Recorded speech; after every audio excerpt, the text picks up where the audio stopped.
Hello my friends and welcome back. Thank you very much for being with me again today. Did you think the angels of death got me? Nah, not yet. So it was not the angels of death, it was not the angels of FBI, and it was not the angels of YouTube yet. I'm still alive and kicking. I'm very sick though. I'm, recovering. Alcoholic. No, just recovering.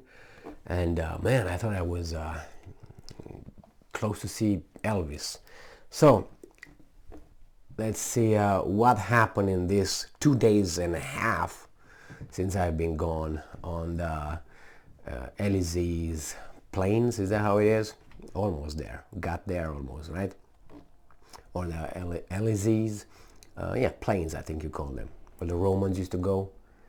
You know, the people who are familiar with the movie Gladiator with Russell Crowe, he was always going towards those, touching with his hand.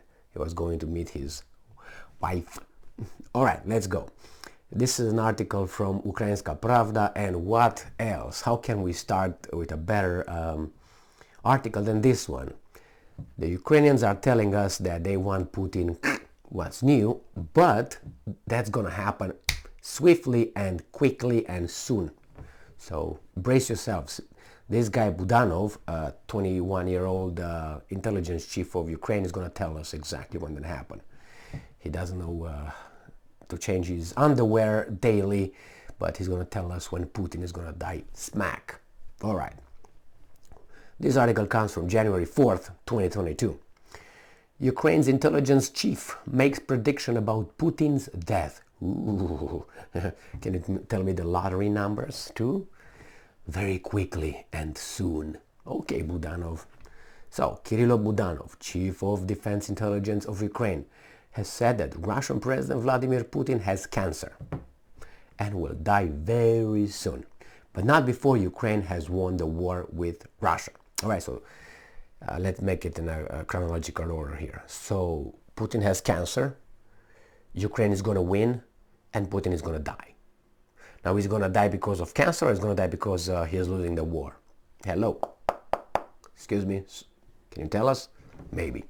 All right, source, Kirilo Budanov, Chief Defense Intelligence of Ukraine, in an interview with ABC News. ABC News. Quote, he has been sick for a long time. I am sure he has cancer. I think he will die very quickly. I hope very soon. End quote. So I'm sure he has cancer. Okay. He's been sick for a very long time, according to you and your Western mass media. I made a video, I don't know, about 8 months ago I picked an article from a French guy. I can't remember his name. I think he's a communist or something like this. So he's on the left. Doesn't matter. Information is information. Doesn't matter if he comes from a communist or capitalist, democrat or tyrant. If it's information, you can, And he has a show. I can remember it was like the many illnesses the mass media assigned to Putin or something like this. It was the title. Anyway, this guy makes a list with pictures of titles in newspapers in France, and not only in France, in the United States as well, in Great Britain, where the wizard of mass media tell us Putin has this, Putin has that, Putin is dying in 3 days, Putin is this. Now you have it all over there. So yes, Budanov, according to the mass media, which is very, very trustworthy, he probably has died 50 years ago, but over there is just a hologram or something, whatever you call that one. When asked whether the intelligence agency had obtained this information from sources close to Putin, Budanov answered, yes. Okay. Now, if the source is that weasel kosher chess player Kasparov, then leave it alone, okay? Or if that's another kosher guy who lives in London, leave him alone, okay? Those sources were 10 years old, and here's a hearsay by hearsay by hearsay. But anyway, that's how Ukrainian intelligence works. Do they still sense signal by drum? Huh? Huh? Yeah, that's a yes. Okay. Yeah, okay. Budanov believes, so believe is based not on evidence usually, you know what I mean? So he believes that the Russian president will die after the victory of Ukraine. But one day he must die, so I don't know what the fuck you're talking about. Yeah, he will die in the war with Russia. Okay, and I'm quoting, this war must end before his death. He will, we will win it in 2023. Okay, so Putin will die after 2023. We don't know yet. It's an open-ended, departure. Maybe soon after. What's soon after? 3 days, 2 hours, 7 years. According to Budanov, after Putin's death, there will be a change of power in Russia. I don't know if that's going to be good for you, Budanov, because some other ones will come over like Medvedev, and then you're screwed. Or maybe Mr. Prigozhin of Wagner Group, and then you're really fucked. But anyway, you think you're going to have your weasel over there? Very possible. And we should not, I'm quoting, I should be not afraid of its transformation. I think you should, as it will benefit the whole world. Well, I don't think so, my boy. I think that if the wrong person, and I'm not talking about, I'm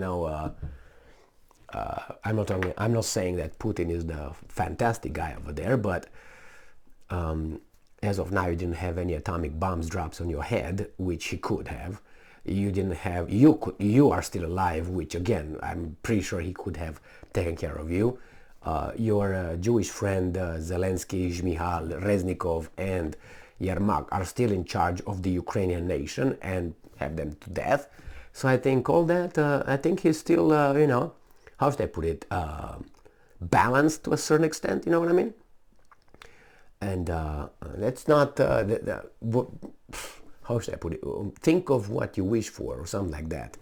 So be careful of what you wish for, Mr. Budanov, because the replacement of Putin might not be what you think. Because if you think that if Russia loses, let's say loses in your little bird brain, that's all you got over there, little sensor. If Russia loses, let's say it loses, you got your traitors, okay? You got your, because you can't call them differently. You got your traitors over there. They're gonna say, okay, now Russia, pants off, bend over, let's go. Who wants first?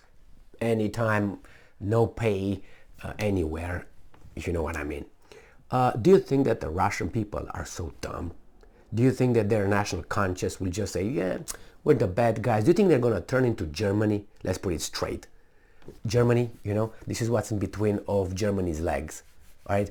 These things are gone. We've been gone since 1945, okay? So this is Germany, and they can't count. They look for it, and they, what the hell? Nothing. Do you think that Russia will be like that? I don't think the Russians are like Germans, but hey, I mean, they're not, obviously, but who would have thought that the Germans would be so, I don't know, castrated? And since then, they're under, my bad, tight control. I can believe it. But anyway, this is it. It's been happening for what? For 80 years or so. But I don't think Russia will ever forget, even if they lose this one. They can't. I mean, they will have, I don't know, commit mass suicide or something, like Japanese. And anyway. I don't know if Putin has cancer or not. I don't really care if he has cancer, to be honest with you. Why? Because I think that if he dies, let's say dies tomorrow, the people around him, I think they're going to push buttons that Putin did not push buttons. I think it's going to be worse for the world than with Putin around. As I'm saying, I'm not saying Putin is the guy with a little thing above his head, an angel or anything. No. And he shouldn't be, because he's, as he said many times, I'm the president of Russia. I don't give a fuck about your country. You care about your country. I care about my country. I look at my interest. You look here at your interest. I'm not here to, make sure that your people are okay. Unless these idiots here say, no, we should apologize to everybody. We should care what everybody else does. What are you talking about? Myself first, my family first, my children first, my neighborhood first, my city first, my nation first, and then humanity if you want. What are you talking about? Because if we think like that, we're going to be, I care for your family and you care for my family. Why should I care for my family and you care for your family? Anyway, so I don't know if he has cancer. If he has cancer, doesn't really matter. I mean, it's a shame, I would say, for the Russians, who are, 80% trust him, and they still follow him. Then the war, how the Ukrainians think that it will win this war. They will win this war only after, if Putin dies and they put a weasel over there and take care of the leadership, current leadership of Russia. Do you think that Putin is the one who's leading over there by himself? Yes, that's what I think. But they're idiots. They think that if Putin goes away, everybody's going to say, okay, we're done, the crazy is gone. Why do you think Putin has 50,000 pistols at everybody's head? Who are the guys who are supposed to follow his directions, his orders? Really? I mean, how is he holding everybody by the balls? Is an octopus with a lot of tentacles or something? It's crazy. But anyway, these guys are talking to below 86 IQ strata of the society that vote, so they believe it. Then remember, there's so many people that are tangled to Putin's regime that if Putin goes away, they die. They're going to be hanged, like the Nuremberg trials. What I show over there, because I have a book over there, big book about it. And it's the most important book that I have on the Nuremberg trial. I read about 3, but you don't need to read 3. 2. One this side, the other one this side, put them together and you know more. Don't read only one side, obviously. And usually it's no more than 2, but in this case, no more than 2 if you read the right persons. Anyway, so they are attached to this Russian government. They will not want to say, yeah, now we're going to go and have a, I don't know, Moscow trial, or I don't know, they're going to go to Warsaw trial. Psh, they're dead. So why should they do it? So no, it's not going to happen. They're not going to say, yeah, we're going to, and these guys, the West, United States, is not going to say, you know what, yes, now that Putin is gone, we're going to deal with Shoigu, Lavrov, Pushilin, and all these guys. They want them all gone. They want them unconditional surrender. They want it bent over, like Russia, between 1991 and 1999. That's what they want. Until they have it that way, they're not going to stop. And this time is going to be the end of it, because they're not going to stop to what they did over there. They want full control, full access to their resources, full access to the military. They're going to decapitate everything over there. I guarantee you. I hope I don't see that, because if that happens, that means we're going to have only one. And that only one is not necessarily good. In itself, only one is not good, because you don't have an option. And, since we like only two-party system, but we like all kind of other variety when we go and buy stuff, it's kind of stupid. But anyway, I'm talking to my American friends, who are, oh yeah, I'm okay. It's two-party system. Yeah, what's wrong with that? Well, it's like you go to buy beer and you got 2 options. Well, I come from a country where you buy beer and had only 2 options, sometimes no option. And I know how it is. You didn't. So, yeah, it's nice to talk. Again, with shoes, go and buy shoes, you got only 2 options. See how you like it. I guess you don't like it. Go and buy only Pepsi and Coca-Cola. That's all, even though those are garbage. Anyway, thank you very much for being with me again today. I don't think Putin is going to kick the bucket soon. But if he kicked the bucket soon, I would be more concerned with the West than at the current state. Stay strong, stay smart, look for the truth, and be just.